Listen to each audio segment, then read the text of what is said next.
Mais Monsieur le ministre de l'Intérieur est en ligne. Monsieur le ministre, bonsoir. Oui, bonsoir Ibrahim.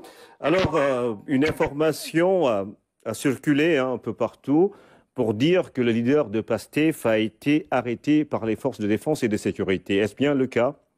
Je vous remercie Ibrahim. Je voudrais d'abord préciser que nous sommes dans un état de droit et qui dit état de droit dit des règles qui doivent être respectées aussi bien par l'État que par les citoyens.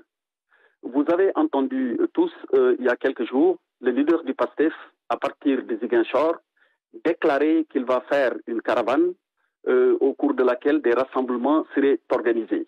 Nous avons vu que dans le cadre de la première étape, il y a eu mort d'homme. La responsabilité de l'État étant engagée dans tout ce qui est garantie de l'ordre public, nous ne pouvons pas laisser des personnes qui, pour quelque raison que ce soit, ou pour l'expression de quelque opinion que ce soit, faire des rassemblements sans pour autant que les règles minimales d'encadrement soient respectées. Et pour ce faire, il fallait d'abord faire une déclaration, premièrement.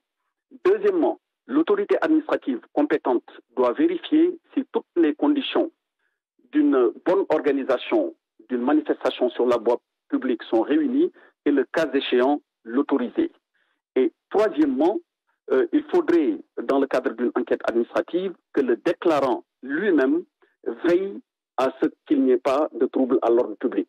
Toutes ces conditions que je viens de décrire ne sont pas réunies pour des processions de la nature dont a voulu qu'ont voulu organiser donc le leader du PASTEF et ses partisans. Pour toutes ces raisons, j'ai sorti hier un communiqué pour rappeler les règles qui gouvernent la matière. Malheureusement, on a vu que donc militants du PASTEF ou bien leurs leaders persistaient dans cette voie. Et on a vu les conséquences que cela a entraîné. Il y a eu mort d'homme à Kolda. Est-ce que l'État va rester les bras croisés pour constater des morts ou bien des blessés, des pillages ou des dégradations de biens appartenant à l'État ou bien appartenant à des privés? Mais la réponse ne peut être que négative. Pour toutes ces raisons, que ce soit le leader du PASTEF ou un autre leader, si une violation est apportée à la loi, l'État a le devoir de mettre un terme. C'est dans ces conditions précisément que décision a été prise que s'il y a une intention de faire une procession, que nous y mettions un terme dans les formes appropriées. Et on a pu, de ce fait, encadrer le leader du PASTEF jusqu'à son domicile où il a été déposé. Voilà ce que je peux donner comme éclairage sur le sujet. Alors, il n'a pas été en prison comme certains l'ont déclaré. Au moment où nous parlons, il est à son domicile. Mais je dois aussi faire une précision supplémentaire. Lorsque, effectivement, le véhicule dans lequel il se trouvait, à bord duquel il se trouvait, a été contrôlé, il était en compagnie d'autres personnes. On a pu découvrir des armes à l'intérieur du véhicule.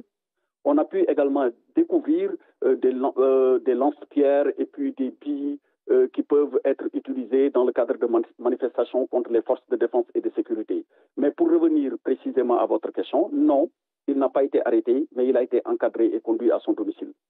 Alors, Ousmane Sonko donc est bel et bien chez lui au moment où vous nous parlez, Monsieur le ministre.